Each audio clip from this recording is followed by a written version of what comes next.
Hello, welcome to When Wrestlers Act. I'm John Cronshaw, and I'm joined once again by Colin. How you doing, Colin? Reasonably well, thank you, John. Yourself? Yay! Reasonably well. No, I'm good. I'm good. So, we've just watched Series 1, Episode 5 of The Glow. We are continuing our Glow adventure. It's another one that happened. Yeah, it did. It was one that didn't really do a lot. These last two episodes could have just been fused together, to be honest. Yeah. The way I see this episode, a lot of foundations have been laid, so fingers crossed it does pick up a little bit because it's not particularly bad, but it's just air. It's just happening. Yeah. It's just water. It's that thing that you do to stay alive. It opens up and you've got Melrose coming back from somewhere. She's obviously been out clubbing or having sexual intercourse with someone. She's done a walk of shame, let's say. And she's accosted by Cherry, who's now in charge of making sure that everyone keeps curfew. And we find out that Melrose isn't her real name. What? She's called Melanie Rosen. Did you know that? I did not know that. Did you know that? No. So that's good to know. She's lied about her name, kind of. Yeah, it gives her character a little bit of edge, I guess. Yeah. Mm. Yeah.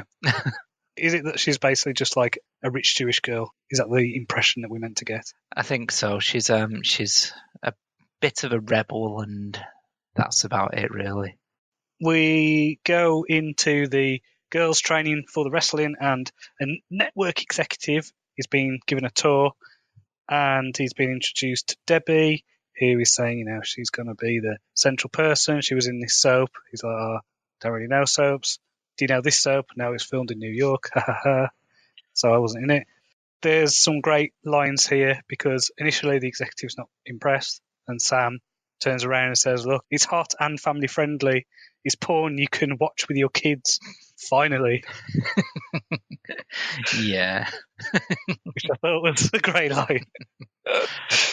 And then it went downhill from there, really. There was nothing much to it apart from that great line. But for some reason, that sell job of the it's porn you can watch with your kids worked with the executive, and he seemed all over it then. He was impressed. And he was saying that they need to get a sponsor, and he's got one in mind. That's Patio Town. Woohoo! Patio Town. Yeah. That sounds like some sort of Irish stereotype. We cut to Debbie, who's practicing in her very nice leotard, I have to say. Yeah. that worked well for me, And she was just diving around on a bed in front of a kid, pretending to be a wrestler. So that was fun, I suppose. Well, for you, when you found your pause button, it was fun.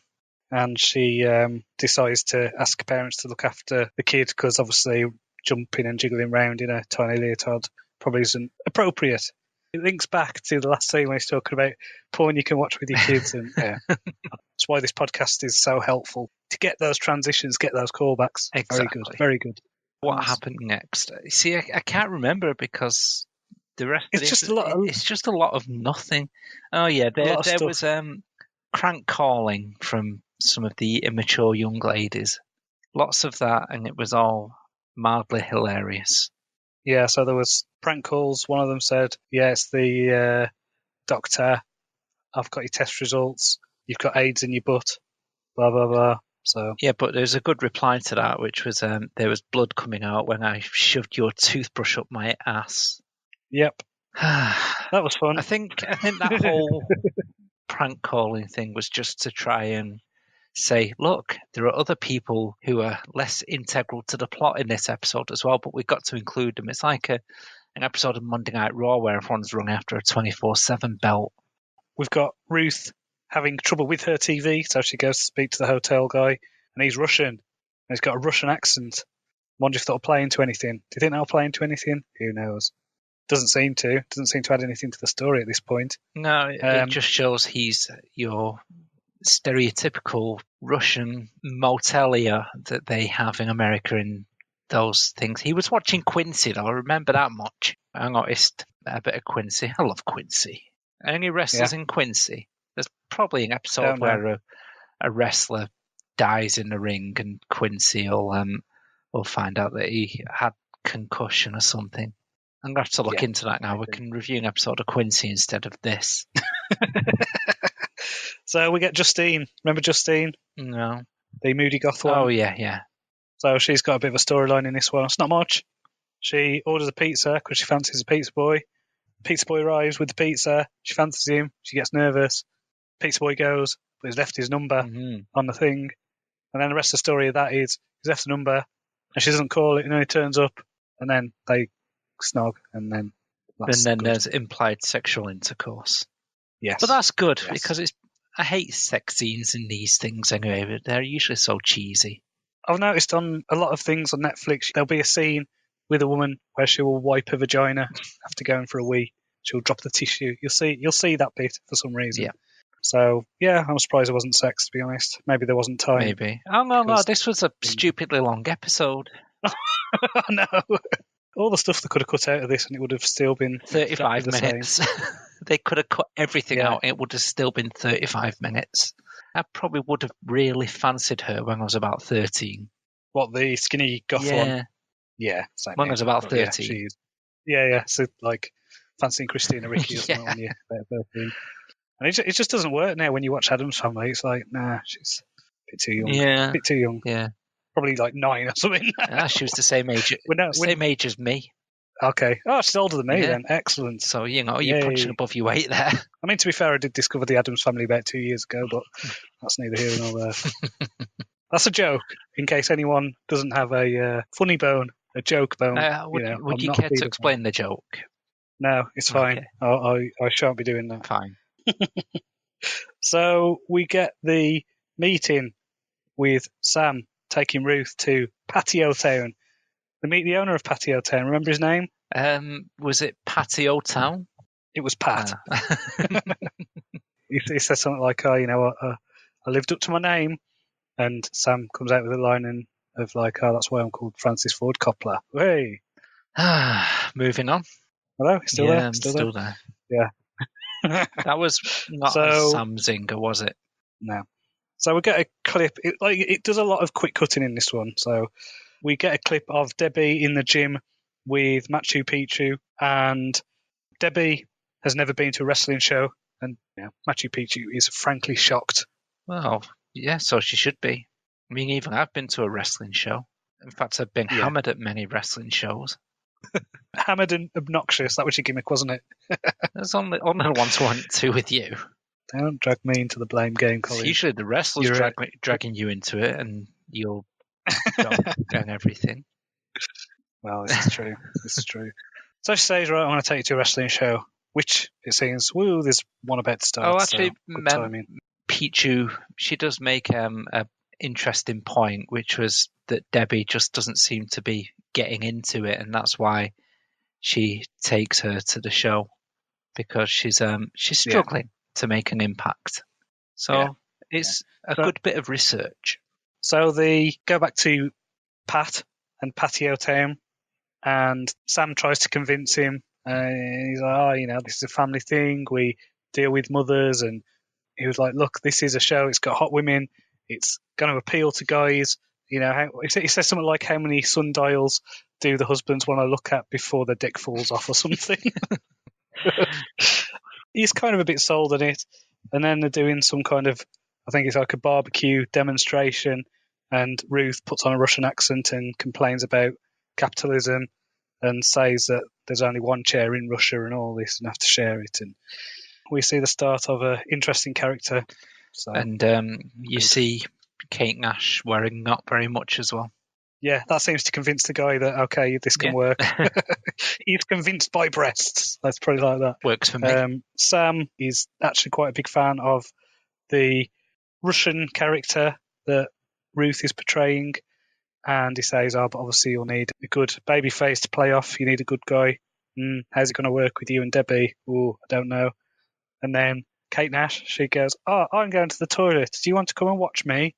And Sam's like, no, it's okay. She's going for a wee, is what she says. She goes, do you regularly watch her urinate?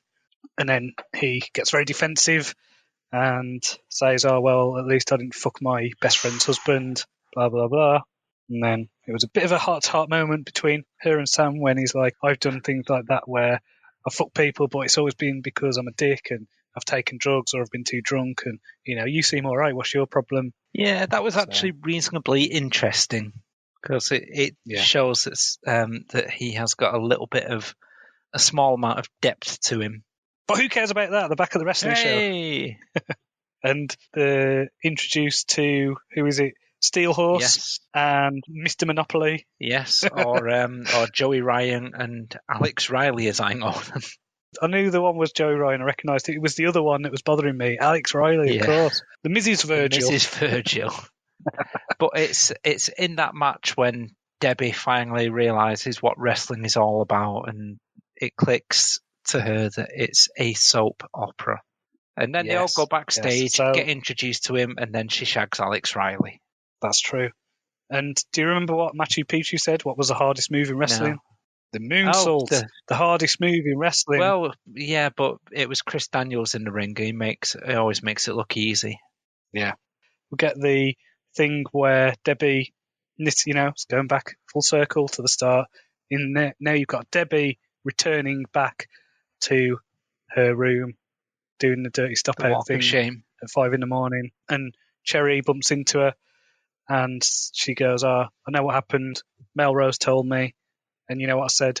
I said, she's a rat, and I told her what we did to rats. She was like, oh, thanks.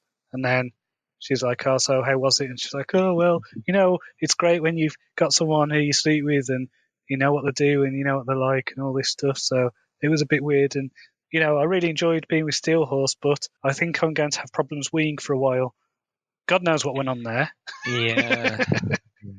All I want to say about that. And then we get Debbie calling Sam and just saying that she's in and that she needs a great heel.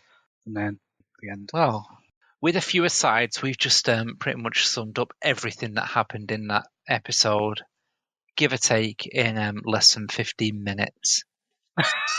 It was, Yes. and I think we could have done it much, much quicker as well without rushing. It just happened.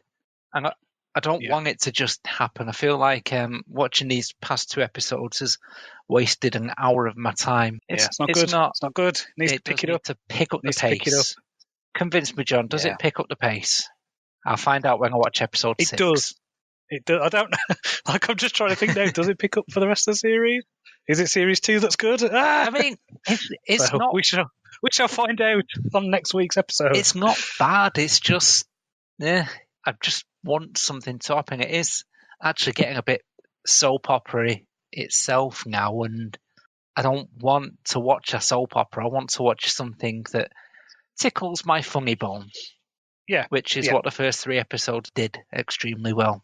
Yeah. It has kind of gone into a bit of a slump these past 2, so it needs to pick it up. Really does. Still not on the stool chart now, but that stool chart could well be coming if it doesn't up its game.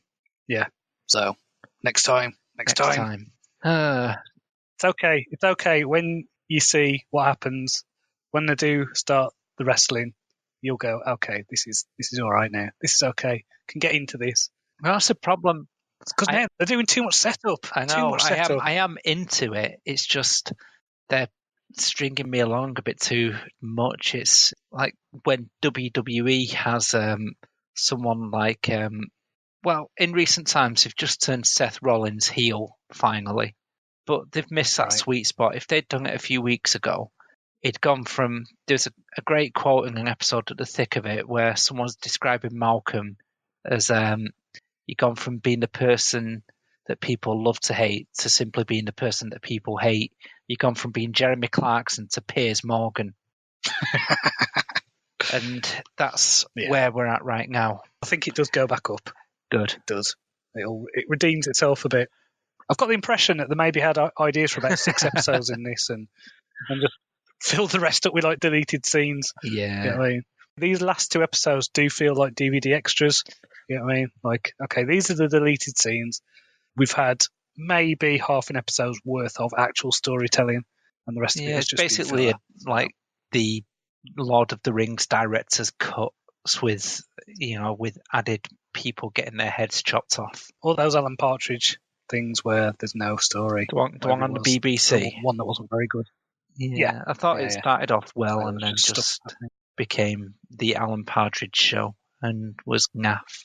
Oh well. Right.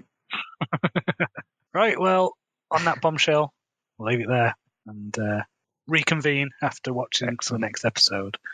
So, until next time, Bye-bye. Cheerio.